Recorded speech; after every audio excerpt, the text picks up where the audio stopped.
everyone. Welcome to you all. This is the 9th episode of the Africa 4040 webinar series, and as part of the Hargeysa and academic dialogue. And usually our course and research coordinator, Tirsit Yedbark, and coordinate this program and welcome the panelists. But since she's on an annual leave, I'm here this evening, and I'm the project manager of the Hargeysa Cultural Center, and I would like you on behalf of the Hargeysa Cultural Center staff, welcome you all and thank you for participating this 9th episode of the Africa 4040 webinar series. This this episode is about art and the COVID-19, how young African artists actually responded to the pandemic of the COVID-19, how they communicated to their respective nations and managed the response of the COVID-19. So that is what the program of tonight is about. We are very pleased to have you all here. And Yahya, in Asmahan, Nujum, Wazi, welcome to you all, and thank you very much for being here. It's a great pleasure to have you in our program. And I will actually pass the mic to the moderator of this evening, which is Mustafa Ahmed, and who will moderate in this program for us tonight. Thank you, Mustafa, and welcome. Thank you again. Hello, good evening, everyone. Thank you so much for joining us live on Hargeysa Cultural Center webinar. For the African Series is a program we intended to discuss the impact of COVID-19 on various spaces, including art, education, culture, democracy, and political participation in Africa. So at the center, this is a part of the plan to go virtual in the absence of physical presence due to COVID-19. And we are here delighted to have you as a panelist. We have an excellent panel tonight sharing their insights and their work with us tonight. Let me start introduce our panelists. But before I go, let me hand over to Dr. Chama Chama, Director of Hargeysa Cultural Center, who will set the scene for us. He will explain few of the housekeeping notes, and also he will describe the aim of this program and how Hargeysa Cultural Center wants to raise this issue of COVID-19 in various spaces. So welcome, Dr. Chama. Thank you so much, Mustafa. I echo again to Eid and Mustafa to welcome all of you and to thank both panelists and people who are following us from social media, especially from Facebook, but also people who are directly connected to the Zoom system.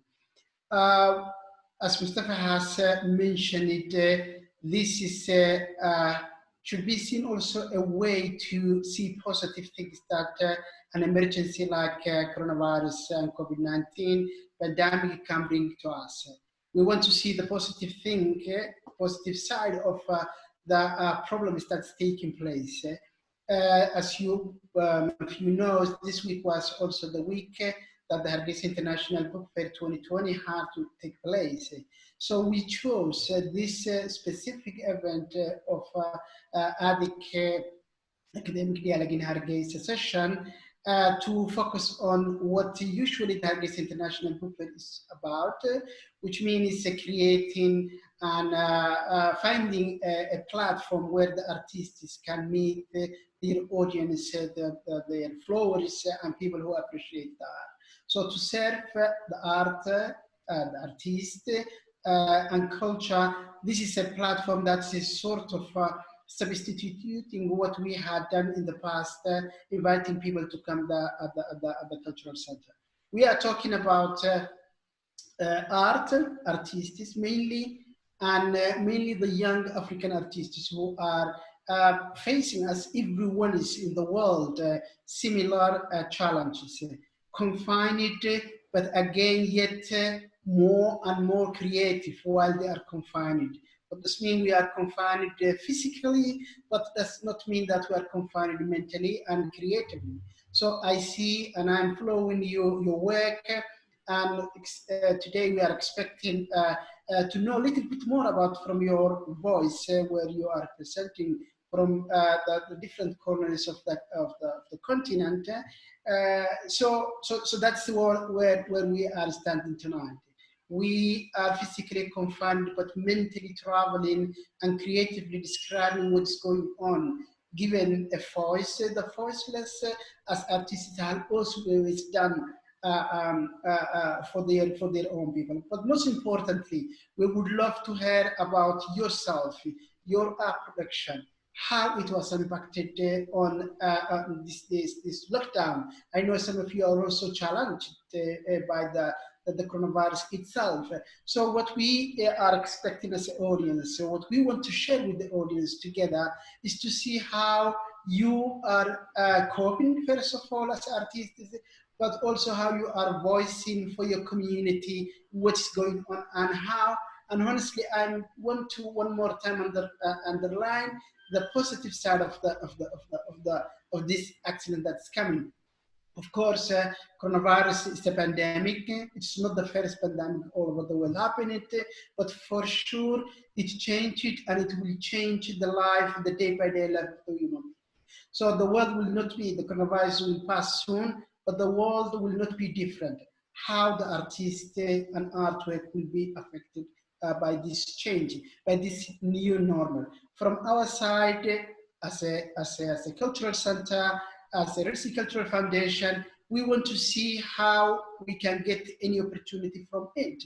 For instance, one for all that I want to mention is that the immense reach out that we had with this program. We are talking about in the physical, meeting is 600 to 700 people who come to the cultural center maximum, but we are reaching out over the 16,000 up to 30,000 people who are following the programs and seeing the day after on social media. So that's a positive thing. We are reaching out much more than what we could reach. And the whole thing that the cultural center and the platform is about is to create a connection between the artist and the people who would love, appreciate, and consume the art that we are producing. So I want to thank her one more time for you joining us. I want to thank the entire team of the Hargeysa Cultural Center for, despite the difficulty that we had in the last 2 days with the connectivity and the blackout of the internet, is still respected and respected the time planned and organizing this event. Thank you so much, and Mr. over to you again. Thank you, Dr. Tama. This was really important words. And I think all of us should reflect on how art and artists can contribute to the awareness of the COVID-19 and how to better experience. The aim, just to reflect again on this event, the aim of this event is to bring together African artists who works towards creating and crafting information using art and performance. And that also helps people to normalize this situation we have now, which is very difficult in terms of economic wise. There's a lot of anxiety. There's economic meltdowns. There's people who are not able to travel due to COVID-19. So all this shapes our lives, shapes how we think and behave. So this is not my role to speak tonight. We have an excellent panelists, and I'm going to introduce them one by one. So I'm going to start with Yahya Abdi Ali. He's a homegrown Somaliland poet, writer, script writer, and TV producer. He's known for his poetry across the Somali land and across the Somali region also. And he's one of the people who are connected to the Hargeysa Culture Center and the book fair. We expect him to highlight how this COVID-19 cancellation of the book fair shaped his poetry work and how he feels this. We also have Ismahan Ahmed, who was Somalilander, who was born in Canada and moved to Somaliland 5 years ago. She studied journalism and communication in university. She has been a writer, a poet, She's a mother. She has her own blog, Hichari Post, Spot, where she shares her poetry, her writings, and you can follow her Instagram. I recommend you to follow her Instagram and her blog. Also, we have Wasih. Wasih is a Cameroonian artist and musician. He won All African Music Awards by the African Union. He was a nominee. He was nominated in 2018. His music innovation is well known in some countries in the African continent. He speaks 4 languages. He's an artist, and he's so passionate to talk about those issues he feels so awesome to talk about. And we're really glad to have him from all the way from Cameroon. I think this is the first panel we start this virtual. We have someone from Cameroon. So we're really excited to have you. Finally, we have Nachoum Hashi. She is a painter, professional artist, art instructor, and she's the one who, thanks to her, the Hargeysa Cultural Center is so beautiful with her painting on so many things. One of the things she's known is to use her art to communicate with people, especially young people. And as Dr. Chama will reflect on later on, she is well known in giving people help in terms of art painting and holding exhibitions at the center. So we are really glad to have her in the banner tonight. I hope she's doing well today. So we're going to move forward with our events, and I'm going to ask you a few questions that all of you should reflect on.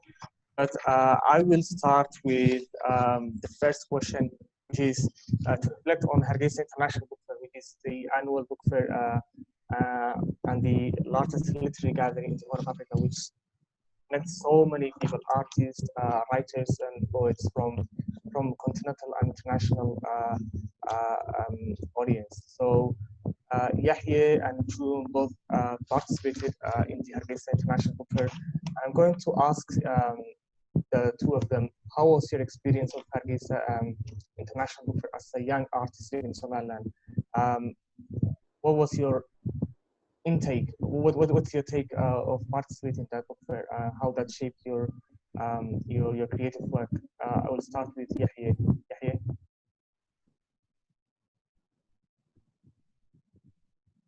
You're muted. Yeah. Okay. Thank you, Mustafa. Thank you, all Hargeysa cultural team. Thank you, Adre Chama. I'm very privileged to be here with you guys, with these amazing panelists, Ismahan, Wahiz, and Nachoum. Let me go directly to the answer. Hargeysa Book Fair, for a guy, for artists like me, who was grown up in Hargeysa, it was really something marvelous. I started to participate Hargeysa Cultural Center. I guess it was back in 2012, I guess, or 13, something like that. That was the first time I went and participated one of the events of Hargeysa Book Fair. I was in high school by that time. It was really great. I was very happy to see some of my iconic poets from nationally and from internationally. Hargeysa Culture, the book fair, gave us the chance of seeing some of our iconic poets, not only poets, but playwriters, poets, videographers, photographers. You know, we had very colorful artists in every session of the book fair. And seriously, I thought we were the only poets in Hargeysa, but we were amazed every year how many poets I did not know that I was seeing in the book fair, not internationally, but poets from Boroma, poets from Bor'o, poets from other regions only in Somaliland. It was something very amazing. And book fair taught us something great, which is the collaboration. I see Nachoum and other videographers, we start to talk about how we start to take a theme. Hargeysa Book Fair takes one theme and then starts to take that theme into every different category of art, if it's poetry, if it is artists, if it is videography, if it is playwriting. Hargeysa Book Fair always takes that theme and it makes reflect all the, every kind of artist tries to reflect that theme. And that was very good experience for me. And like I said before, collaboration and networking was the best thing that happened to me with the book fair. I know more than 30 artists, different artists, authors, poetry, and everything now. And I talk to them, we discuss stuff, and I met all of them in the 7 days of the book fair. So a guy like me who lives and grows up in Hargeysa, who was grown up in Hargeysa, it was really an eye-opening experience. And I'm really glad I am one of the poets in Hargeysa who really has a good connection with the book fair and with generally Hargeysa Cultural Center. Amazing. Thank you so much, Yahya, for your nice words. I think the point you raised is very crucial. Networking in this kind of festivals and meetings. Najum also has been very active at the International Book Fair, where she met so many young people who inspired her and who appreciated the work she was doing in terms of as an artist. Najum, can you answer the same question? What was your experience in Hargeysa International Book Fair as an artist? Hello everyone. I'm so happy that I meet you here, and I said before, it's really beautiful that I meet all these beautiful, amazing artists here. And for me, Hargeysa Cultural Center as a general is the place that I gave the best platform that I can ever have to create my own creative world.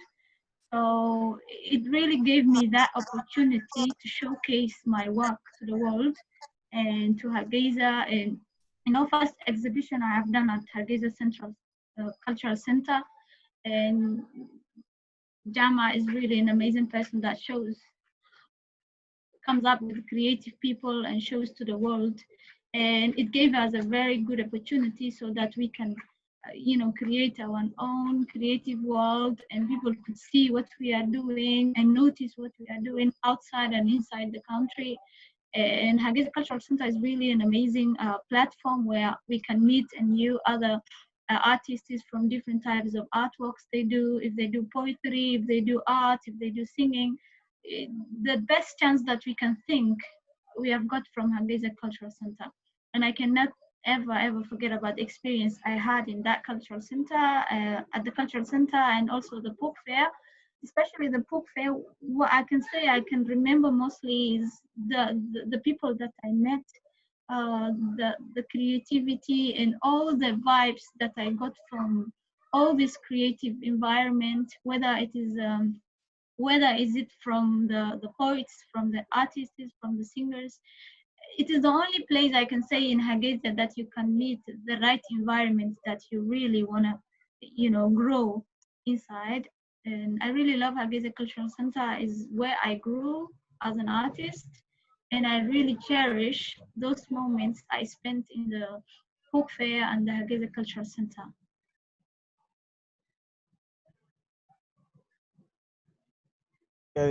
Also,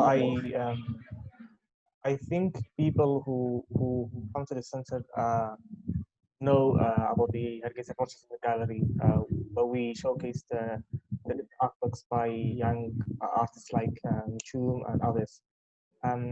That's really important point of access to the platform. Yahya talked about networking with different writers and poets, and that points also ties to the essence of the book, which is to connect people. That's why we invite as guest writers. We choose a guest country, and then we invite writers and poets and artists from that country.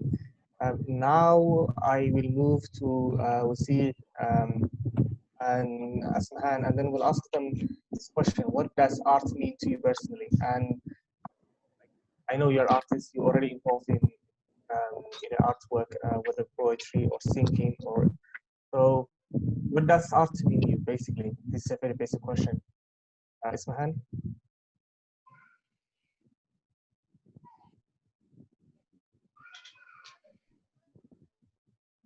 I think you need to. So, Okay. All right. Art to me is basically communication.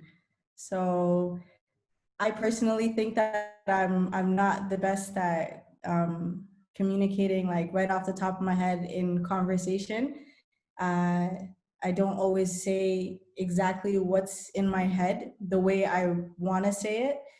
But when it comes to poetry and words and storytelling, I feel like that's the best way that I know how to communicate my feelings. And basically, yeah, it's the way that I communicate. It's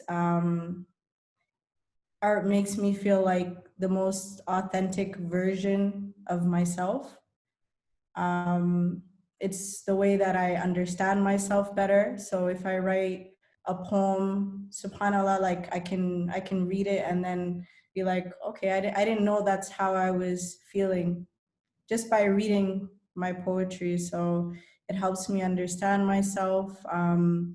It helps me feel closer to Allah, because through my art, I am able to recognize my gifts that Allah has blessed me with. And it makes me feel confident. It makes me feel like I have a voice and I can use it to say something meaningful or deliver a message that needs to be heard. So yeah, that's what art is to me.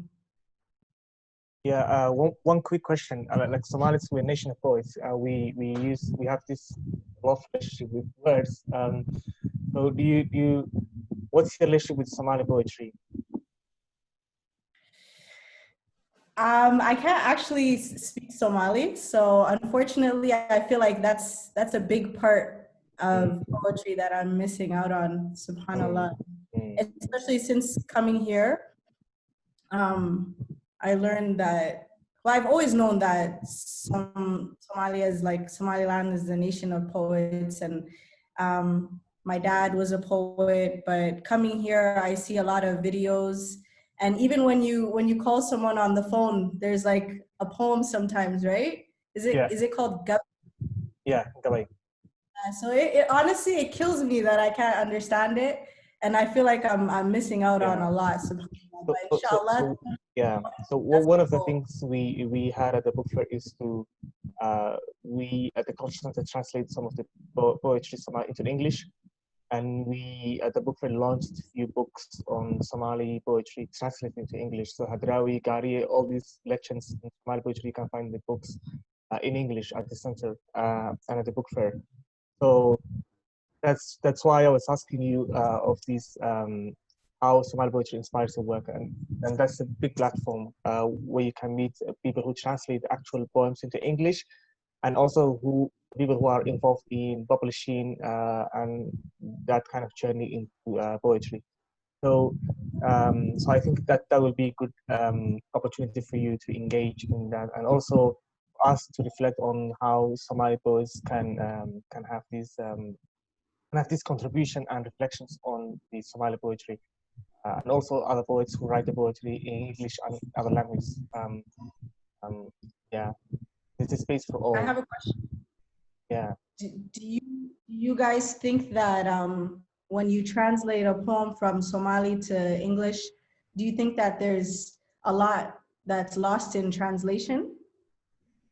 Actually, I'm not the person who is involved, so I can't speak with confidence on this subject. But I think it always entails a process of the initial part is to literally translate the words from English to from Somali to English. But then another poet who writes poetry in English or understands poetry will translate into a literal sense. So it's a two-way process. I don't think I'm the good person you can ask question, but I think that it is this process in my view, and yeah. So and there's of course this points of loss in translation. And the Somali poetry has this this kind of uniqueness. So I'm not sure whether this is maintained in the translation form. I think we can talk about poetry. We have your own session. We can invite you at the center, so we can read the poetry, we can discuss, we can a lot to do. And I will move now to see and ask him the same question. What does art mean to you and as a singer? See,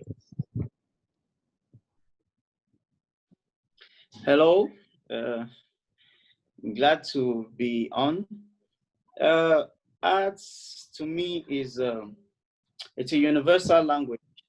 Art is that language that speaks equally to every person, especially music and paintings too, because a painting done in Germany needs no interpretation for it to touch someone far off in South Africa. And it's the same with music. We as humans are built with this ability to understand rhythm, understand melodies, and understand sound, you know. And sound is that medium where you can touch humans, so you can transmit how you feel, your emotions to other humans. And equally, music to me, I mean, when I originally started music, I saw it just like a means of me just expressing how I felt and putting out my view of the world, like my interpretation of the world on words and paper. And but as time evolved and I became involved in activities, political activities, and socioeconomic activities, I found music as not just a medium of transmission of emotions, but also like a platform for change and a platform for influencing change within the society.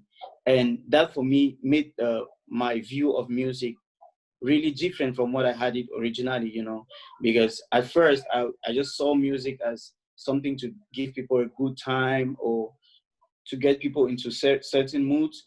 But now I see music as something you could use to influence people towards a direction of thinking, as a means of communication, because people easily listen to music than listening to probably say spoken word or just normal words that has no rhythmic or melodic pattern. So music to me has that importance. It's a part of art that has that ability to touch millions and hundreds of people at the same time. So that's how I view music. Thank you very much.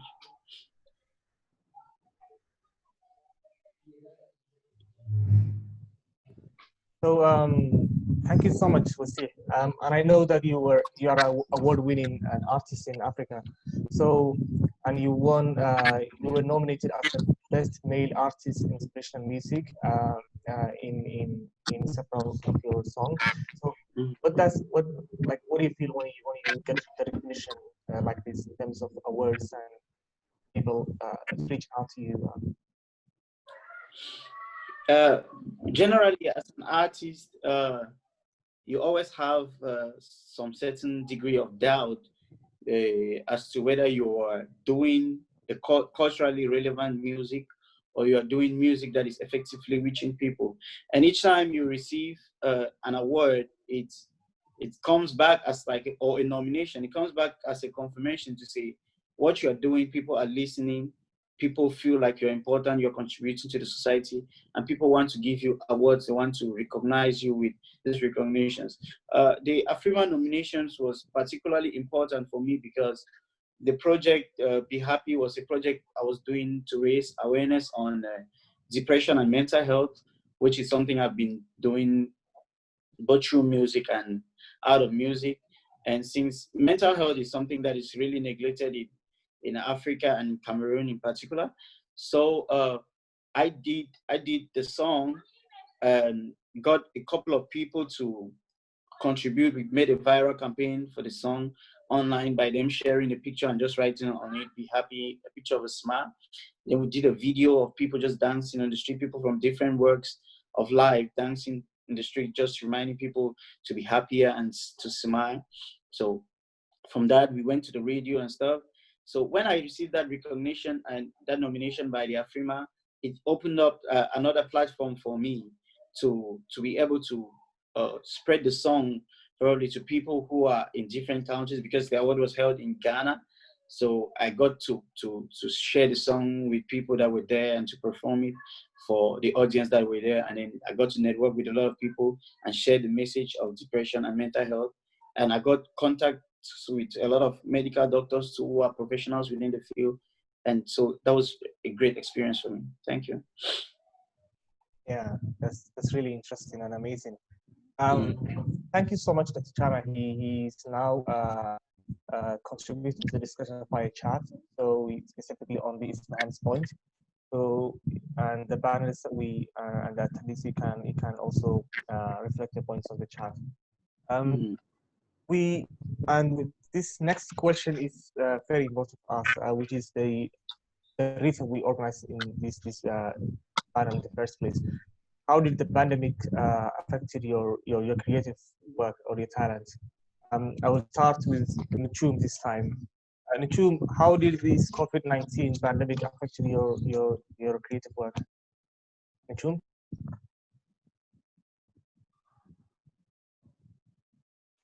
Hello, can you hear me? I think you can hear me. We can hear you, Yola. So yeah, it really had a big effect on my work and what I was doing all this time, because now I work as a full-time artist and I had no other job, and it really affected me a lot. And before the corona started, I was planning to go to Nairobi so that I can do an exhibition. And also I was going to travel to Spain to take part of a cultural event there. So whenever I went to Nairobi, I went to the embassy so that I do my visa and all those stuff, and also arrange my exhibition. The thing is, whenever I went there, the first week I went there, I started thinking about planning the whole thing. How is the exhibition gonna be? How am I gonna go to the visa and all those things? What happened was, it was the beginning of Corona on March, and everyone was talking about there's a problem that arose. Here, the disease Corona is coming to affect every country, and things are changing, and the airport's gonna be closed soon. So then it blocked me from having my exhibition, my first exhibition outside of the country, to Nairobi. And it was a big dream for me, so that people could see my work outside of the country. And so they said they canceled my event because 100 people cannot come together at one place. And also they canceled my visa so that I can not travel to Spain because it was rising, the cases was really rising high. So I came back to Mogadishu, and whenever I came back to Mogadishu, after a week, I got also the corona. I became sick for the disease. And it was really very challenging and very hard 3 weeks. I've gone through a lot, and Alhamdulillah, during that time, I couldn't do any artwork. Even my brain could not focus. I was sick and I needed to take some break. At the same time, I had a project is waiting for me to do. And so I was just postponing everything so that maybe I'll get better and I will go back to my work. But the only thing that was cheering me up was I was doing art classes online on my Instagram account. So people were coming online, so I was teaching them some tips, some artworks, and how to do this and that. So it was giving me that cheering up that I'm still alive and that I'm still doing what I want, and I'm connecting with my audience. And I was also doing some artworks, talking about my experience of being sick for coronavirus. There's some drawings I did. I'll share with you I think I'll share my screen to show you. I'll show you later. So there's some drawings I did about my experience. There's this drawing I did about me taking care of myself, doing steaming and stuff. And also I did another one that I got better, and I was posting the coronavirus saying that I killed it, encouraging people that they can get better, you can get better and you can go back to your real normal lifestyle that you had before. So that's that was my experience that I gone through. And it really took me 3 months that I did not do any work, and I had no job. I have to survive to a new place far from home. And it was really difficult getting sick and surviving, and it wasn't easy. But alhamdulillah, after I got better and I've connected with other clients, and I started again doing my artworks and doing my job again. So that was my experience, and that's how it affected me personally. Yeah, and that's very crucial point of postponement of exhibitions and arts gatherings everywhere. And as specifically in Africa, there's this problem of funding. There's a minimal basically the budget for arts and culture is minimal or non-existent in many countries like Somaliland. So really difficult moments for artists and people who are engaged in creative work in the continent, continental-wise.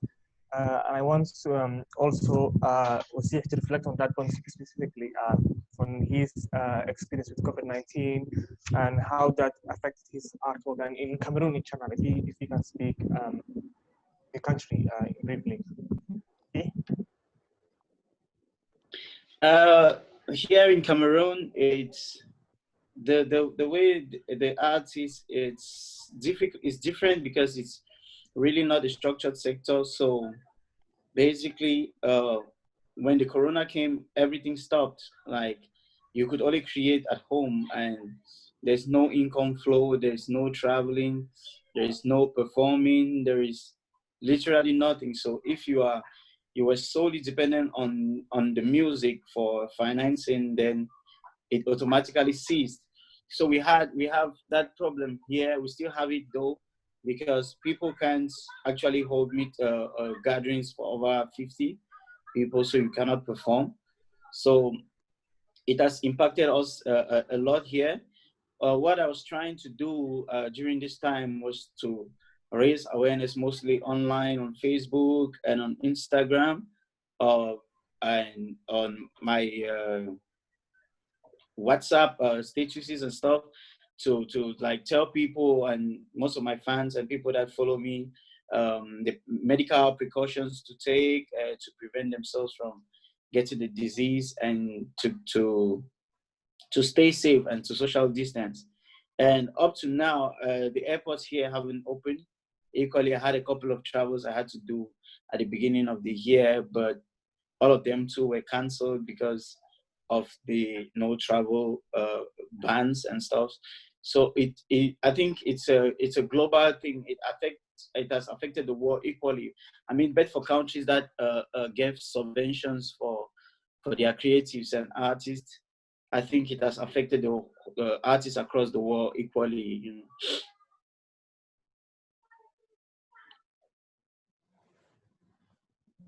Yeah, and here, can you reflect on that point? How COVID-19 pandemic affects your poetry and creative work? And unlike Nujum and Wazih, I am not only an artist, I'm also a medical doctor. So the fact that COVID-19 came in was making my medical doctor side active, and also my poet side active at the same time. So at that time, I was doing a tour. I was in the middle of a tour, and I just finished going all the regions in Somaliland, and I was about to go to Djibouti. I came back. I went to Djibouti in February, and because of the corona, I couldn't have the event in Djibouti, so I had to come back quickly to Hargeysa, so that I stay Hargeysa if anything happens. So I canceled all my tour. I was about to go to Chichiga, Addis, Uganda, Malaysia, and Turkey. So I canceled all those stuff were canceled automatically, and I started the government we're calling all the doctors, especially the fresh doctors, to come to to specific hospitals and to take some some extra trainings for the COVID-19, and I was attending those trainings, and I was doing night shifts. Me and my colleagues were doing night shifts, and also I was shooting videos on how to prevent, the type of precautions you have to take, and I was delivering those videos to my fans. I was having this responsibility that I have to, if I am an artist and a doctor at the same time, I was feeling extra responsibility for my fans and for the people who surrounding me. So I was attending hospital and also shooting videos, but my production as a poet dropped down because I usually go to places, I travel to other regions, and I see things, and when I see things I get inspired by these things usually, and that's how I produce poetry. But in order to compensate that, I started to search what type of activities I can do during the pandemics. So me and my friends, like two of my friends, started to do hiking. Since hiking is not that dangerous, we started to do hiking. We started to walk 50 kilometers outside of Hargeysa. We started to discover tracks and routes, and we started to save them on applications, started to do applications on the Google map. We started to do biking outside of Hargeysa. We started to do some certain activities that was not against the precautions of COVID-19, and especially was something new to the population. So we started to do some camping. We went to 30 kilometers outside of Hargeysa, and we see some rubbish. We see some rubbish, and we started to do campaign about that rubbish. You have to do proper recycling of when you, because there was some bags and plastics outside of Hargeysa, and it was blocking all the green life and all. And we started to do other campaigns since we were going out of Hargeysa. So in nutshell, yes, the pandemic started to activate my poet side and my doctor side at the same time. And in the positive way of this pandemic, I started to discover other hobbies such as hiking and biking outside of Hargeysa. And that was very, very, very enlightening and very inspiring. And it was giving me the fuel to do night shifts and also do poetry writing at the same time. Yeah, amazing. Thank you so much, Yahi, for highlighting this issue of being a medical person at this time of COVID-19. And we know we are having a really we're saved by the incredible sacrifice of the people who are in the medical staff and the medical positions, special hospital, and to be honest, to be in that position, so dangerous at the same time, it's so fulfilling because you're helping your people to be to fight this pandemic and to help them. So yeah, that's a very interesting point. And also we talked about the issue of mental health and how this COVID-19 is shaping our mental health in a very big way. Smhan is a poet, and I want her to discuss this idea of COVID-19 and your poetry. Smhan, can you please? Yeah, so I know that a lot of people have experienced a lot of pain during this pandemic, and they've lost their loved ones, or they can't see their loved ones. So, I mean, may Allah make it easy for everyone suffering in that way. But for me personally, there's a lot of good that's come from coronavirus stuff. But I don't know if that's okay to say, but I guess when I was around 19 years old in Canada, that's when I started performing spoken word poetry. And I loved it. And as I said earlier, it helped me to learn myself, and it makes me feel like when I'm reading poetry, I'm the most authentic version of myself. So I really needed that throughout my life. And then I got married and I had 3 kids. And somewhere along the last 5 years of doing that, I feel like I lost myself and I stopped performing poetry. I mean, I would write, but I wouldn't share it with anyone. And I think a lot of the joy that comes with poetry for me is the sharing it and having people relate to it. So yeah, I wasn't sharing my poetry. I wasn't doing spoken word, which is actually my favorite way of expressing myself with poetry.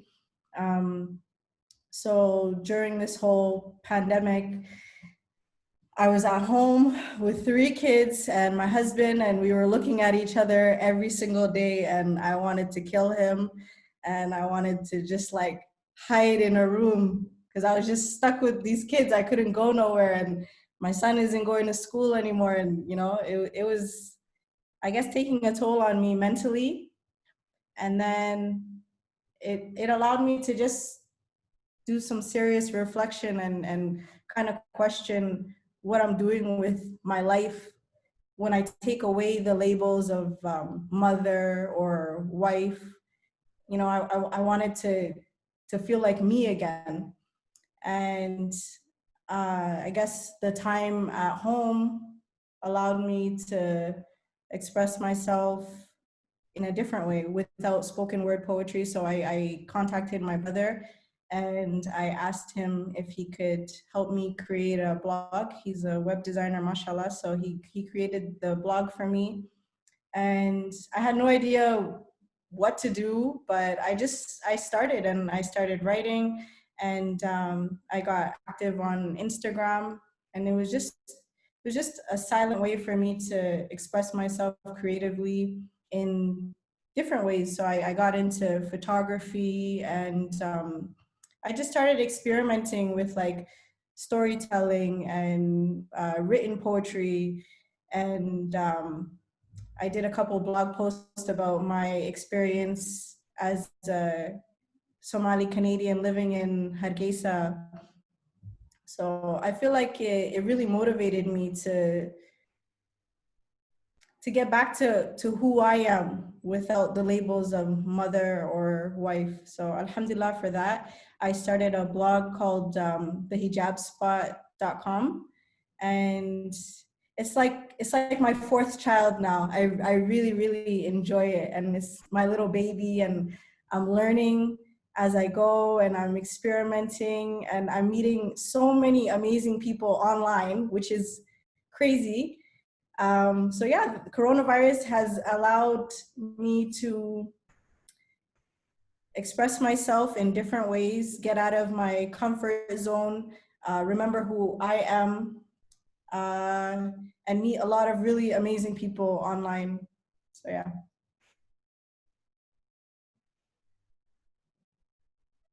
We have a very interesting insights from all of you. I just came across this article by a Turkish media about Nechumi's art, and I've seen this picture. I wanted you guys to see for a few seconds. I know we are running out of time, but this is very interesting. I'll share the link into the chat box now. So as you can see, she's drawing the art. And this lady wearing masks. And from the article, I've noticed how Nachum was not happy how Somali people took the issue of coronavirus not seriously enough. And that's just to show how Somali artists are engaging in preventing coronavirus. And the role of artists basically is to communicate with people and express what they feel is important.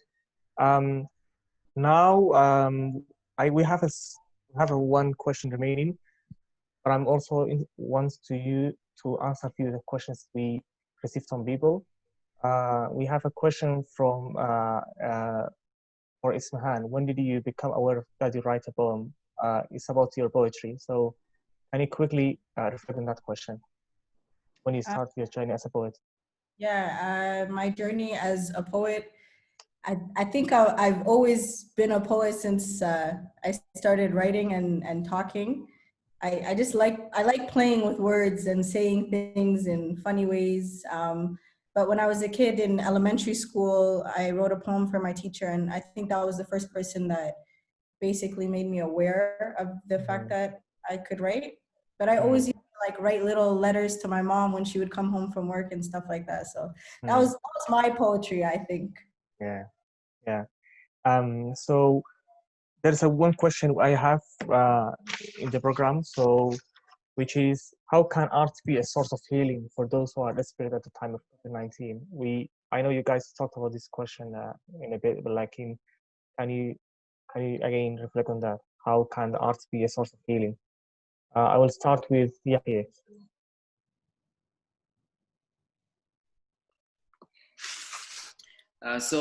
Somalis have a thing with poets. So I always tell other artists like Nujum that we are very lucky, because the first thing that a Somali girl or Somali boy, Somali people think about when they have hardship situation is poetry. They will ask you to do poetry on that. If they got married, they will tell you make poetry about it. If they go abroad, they will tell you make poetry about it. Like if they have any situation, they will tell you to make some poetry about it. Like they think poets are magicians. Poets can heal things. So it is something good that we are talking about this, because a lot of people were like, come on, you're a medical guy, and at the same time you're a poet. You need to say something about it. You need to say something about it.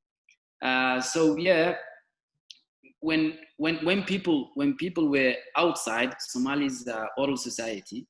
So when they were out, they did not. They have everything. Like they can talk to people, they can talk to their colleagues, their friends, their everything. But now, when they are confined to a certain room, people needed something to listen. People needed something to entertain with. They needed something that can grow. They can grow with, because it was a very long period of time. It's like 4 months now. So I think my poems and other poems are very good healing methods, because when a guy reads a poetry, he will think about it. He will get busy with it. He will ask, why is he doing that? Why is he doing that? Instead of seeing, like Ismahan said, instead of talking to your husband or to your children, you will talk to yourself. You will ask something about yourself. It will get you inspired. It will make you see things, because you cannot see things when you are confined to a small house, a small room. This will broaden, this will broaden your perspective of everything. It will make you to talk deep when you come from the COVID-19. It will make you see deep when you come from the COVID-19. So I think poetry and any other artists, whether it's a painting, whether it's a song, whether it's a book, it is a very good healing method for the people who was affected by COVID-19.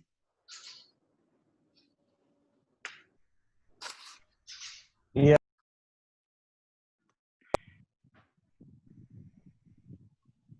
Also, can you say some few words on this question? Art as a source of healing? I think particularly for me, music, since it's a means of expression, it's a means of letting out emotions. It's a very important tool for people to communicate within this time of COVID-19, that we are in this together, that everyone is going through this, and as a people together we will get over it. It's a medium of consolation for people going through hard times, for people going through diseases, people going through heartbreaks. Music is a therapeutic means for several people, and it is equally used for therapeutic medicine and stuff. So music is powerful in that way, in such a way that it can change people's perspectives. It can put people into happier moods. You know, it can take people from being depressed or from depression to putting them into a happy mood. As we have a medical doctor here, you know that there are certain types of music that increases the secretion of dopamine within the brain and gets you happy and excited about life and gets you going again after you being down. So I think music is effectively a means of healing. It's effectively a medium of transmission of pain, you know, and of just letting go within this time and bringing us together as a community, as the world, as people of the world going through the same situation and healing us together. Thank you. Yeah.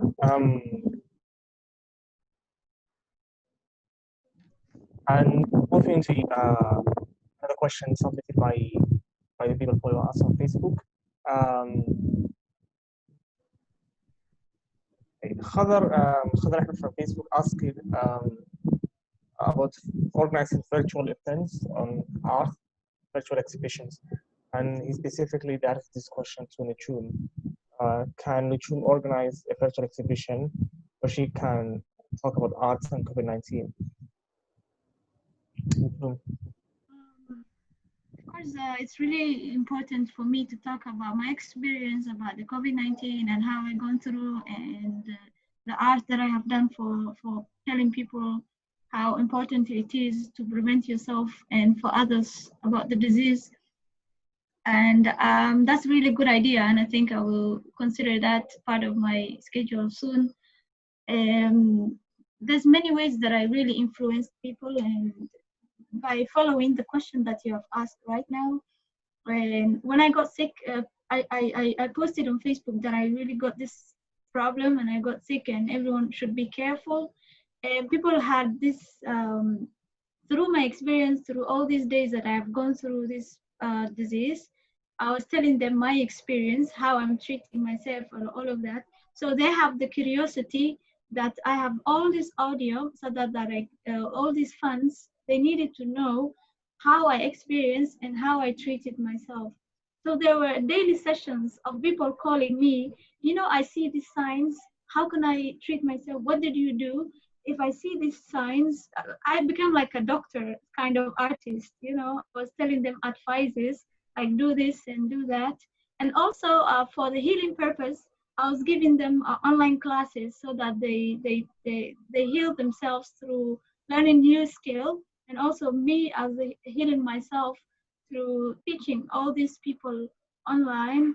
And it makes me feel good, you know, during my sickness. That was the only healing process that I was going through, teaching them, showing them, and it was a very good experience. So yeah, I will think about that and I will put that in my consideration. Yeah. But before I go to other speakers, I want to try to say a few words about going virtual, the future of art at this time, and the virtual.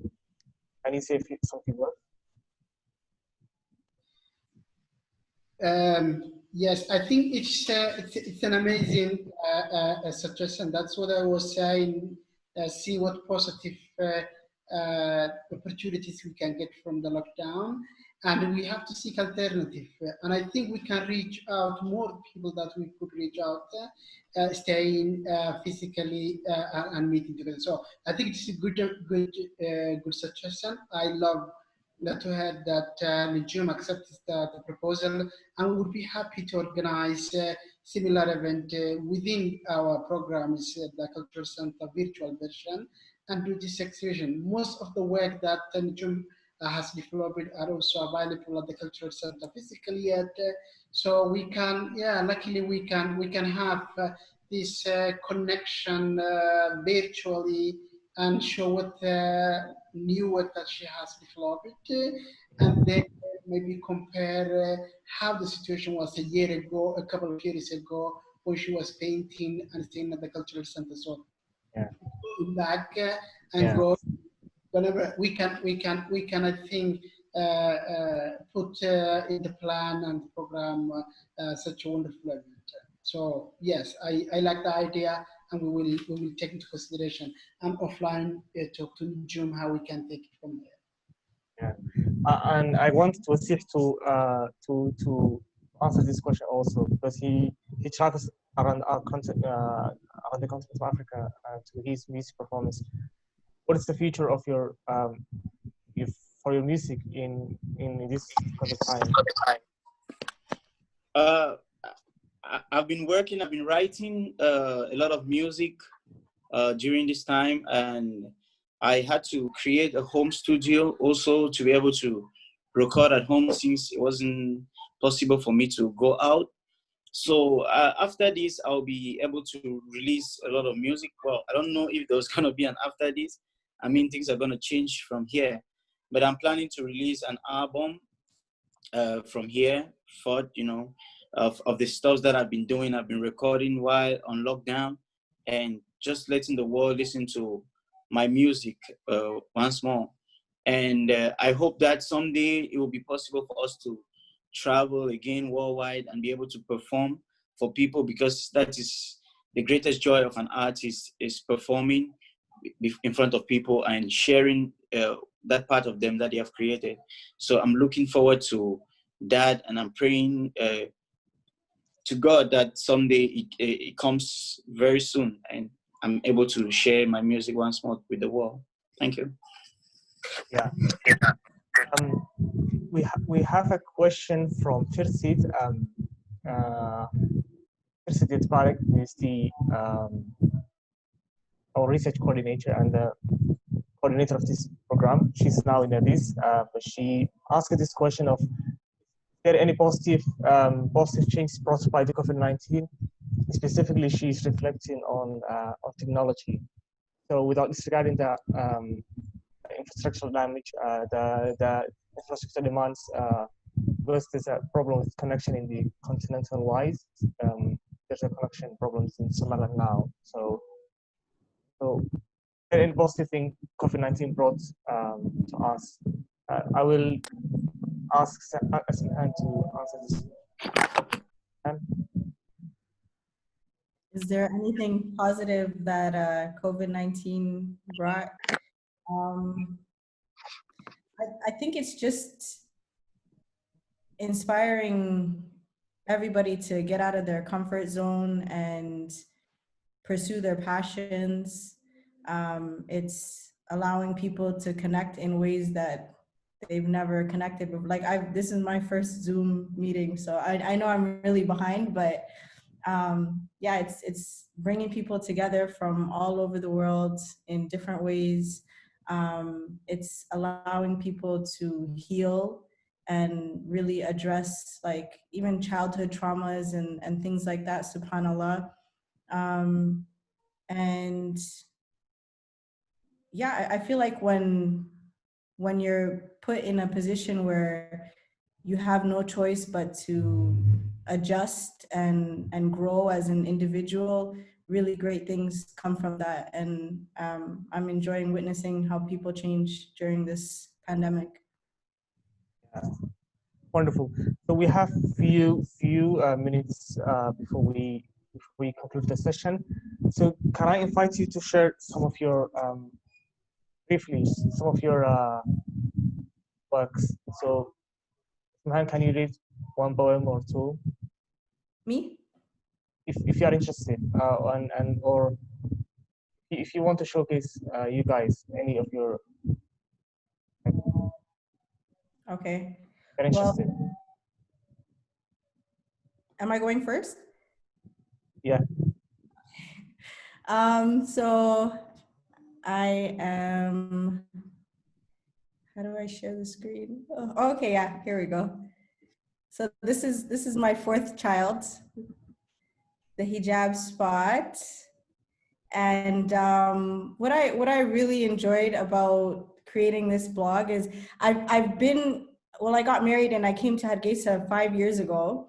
And I mean, I've gone back and forth and so many things have happened since I moved here, but I never shared my experience for some reason. And I feel like a lot of that is like some sort of weird insecurity about not being able to speak Somali, or not being from here originally. Like my mom and dad, they're not from Somaliland. So I felt like I couldn't talk about it, but I've really enjoyed doing that. And people are really curious about how someone from Canada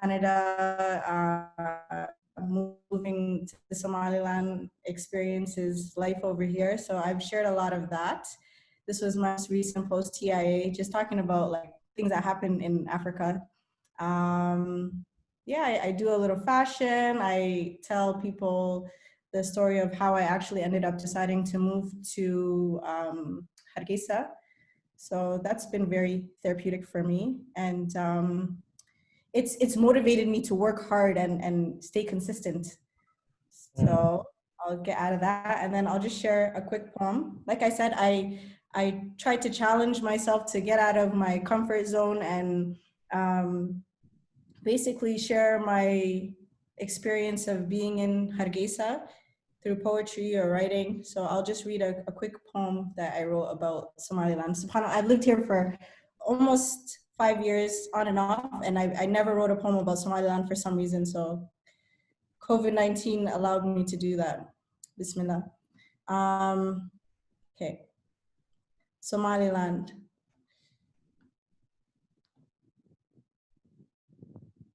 I've heard that when you die, you're buried with the same soil Allah created you from. Well, my skin matches the color of this land when I step out into the sun. Somaliland. It smells like home, if that makes sense. Like a mixture of the after Asr breeze, burnt charcoal, and unsi mixed with frankincense. And it feels like contentment. Everyone has their problems, but minus the stress. A country full of Muslims that understand the wisdom in Allah's test. And I'm humbled living here. Every day I learn something new.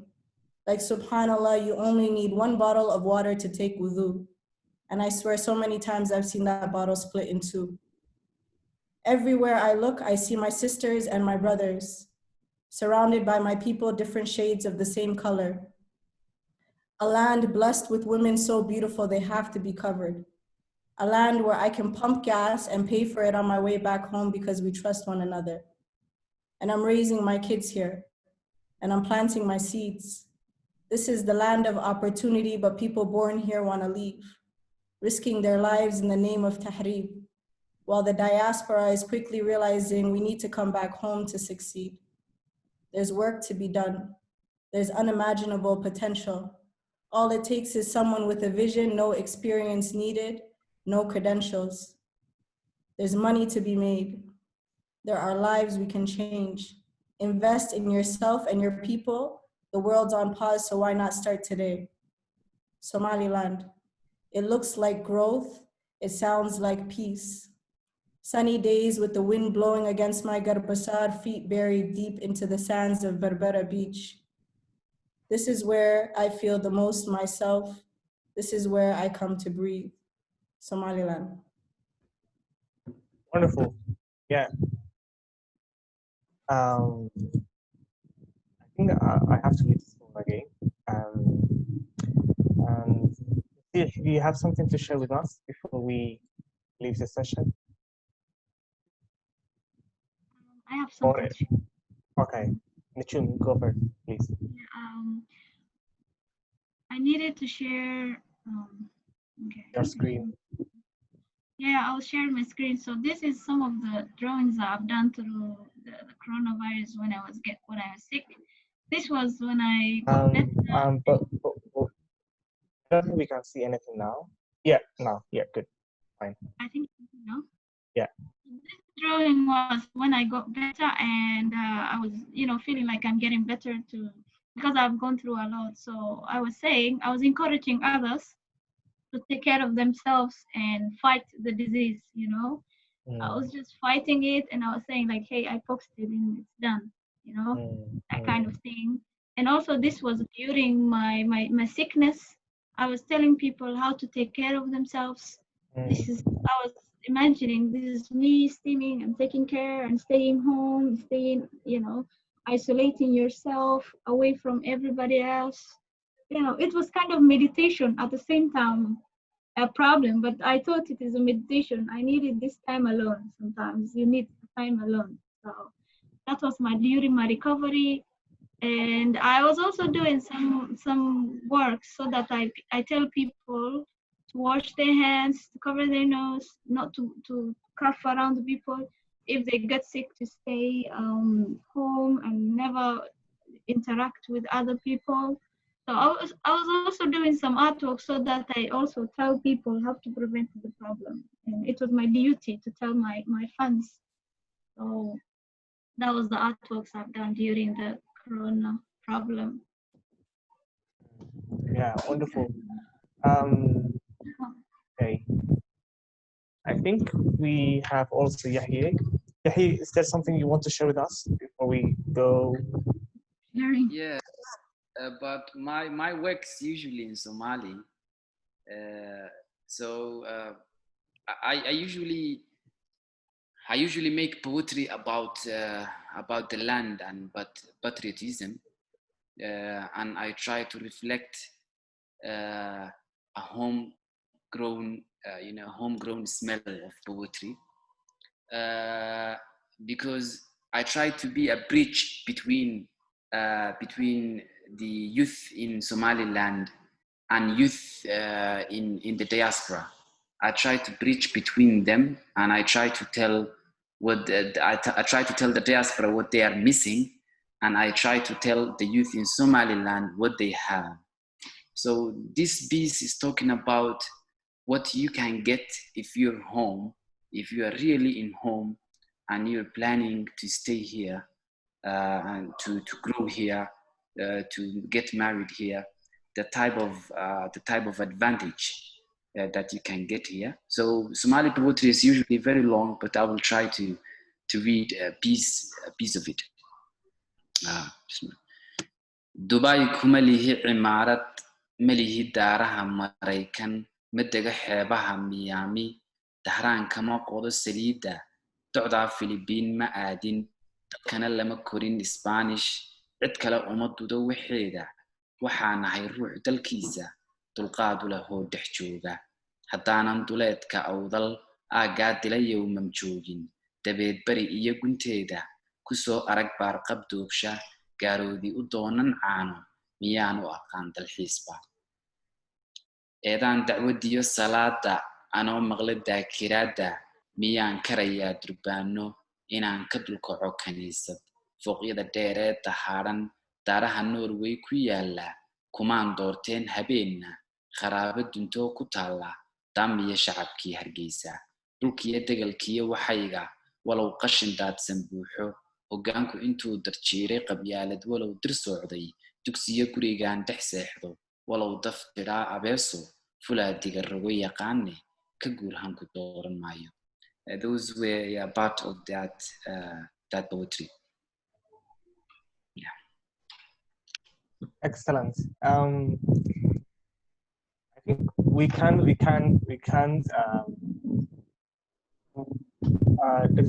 if you have anything to say before we, because I know if we continue talking about art, we have it the entire night.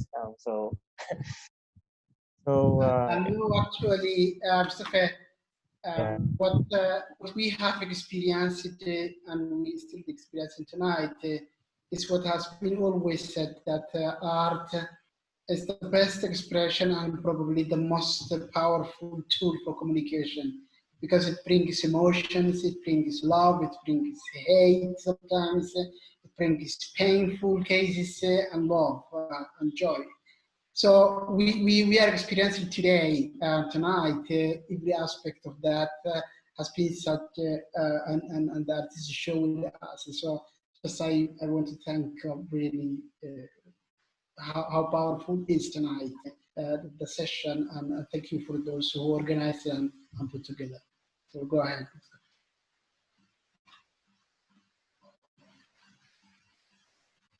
Yeah, Hargeysa Cultural Center, we decided to have this discussion because this week we usually have the Hargeysa Book Fair, the Hargeysa International Book Fair, and art is an integral part of the book better.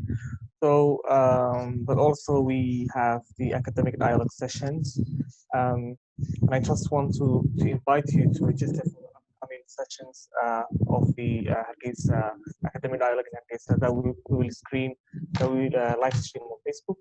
We going to have an event on the COVID-19. Specifically, the episode 10 will talk about lessons learned on the response to COVID-19. So we had an event on how to tackle the COVID-19 medically by inviting people from different African countries dealing with the COVID-19. So we had another event on education. We had another one on economy. This is now the arts. So we're going to have another one on the lessons we learned on COVID-19. But if I go to conclude the session, I want to give the mic to Steve, and he can say something words. Steve, I want you to say something now, please. See.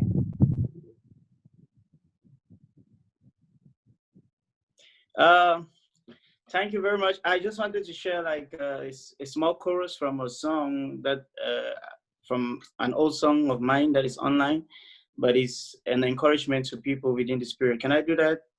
Yeah. Okay.